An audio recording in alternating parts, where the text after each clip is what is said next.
Resurrected Bites was originally set up in January 2018, and we wanted to raise awareness about food waste. So we intercept food that's still good quality and safe to use from shops and supermarkets and cafes, and we feed people in pay-as-you-feel cafes. And we had these in Harrogate and in Knaresborough until the pandemic broke. And the great thing about this model was that everybody could afford to go out for food. So everybody could have a really nutritious meal. We also had a pay-as-you-feel shop in each cafe so that people could take a bag or possibly even more of food home with them at the end of the cafe. When the pandemic hit, we quickly transitioned to having a home delivery service and closed all of the cafes. And since we started on March the 18th, 2020, we have now fed over 2,200 people in the first 9 weeks.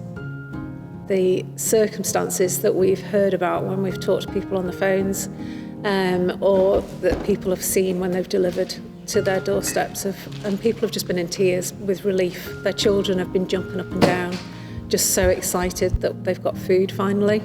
We had one couple who told us they'd been eating cat food for several days because they'd run out of food.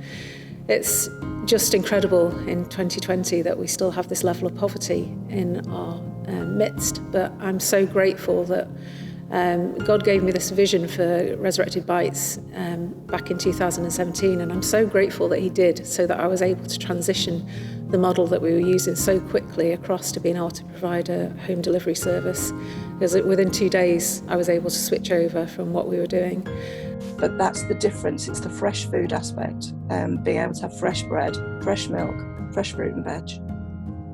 It's made a huge difference to our families. We had one family that arrived in Harrogate literally just as lockdown was happening, and when they realised that this was a new family to the area, they brought toys for the children and chocolate. For children when they're settling in to a new area and they've got none of that normal sport network, I think that brought a real spark of joy to those children. And I think as well, one of the things that they also do is they've brought cooked food. So perhaps in with the rest of it, there's a shepherd's pie or a chilli or something like that. And one of the families had a Thai green curry arrive, and she said it's her favourite food. And of course she couldn't afford to make that, and it's something that would be a real treat to have. And she said, I just cried when it came. It was just, real joy. They've brought real joy to families at this really difficult time. The thing about especially Harrogate, I think, is that people always have this rose-tinted view of living in this area, and that there isn't any need. And that certainly was the case when we started the food bank. We were doing food collections in Waitrose, and I had conversations with several people telling me that there was absolutely no need for a food bank. And in the first year we fed 1,300 people. So there clearly was a need, and there are so many pockets of deprivation. The Woodfield estate is in the top 20% of deprived areas in the UK, and people just don't realise that need exists.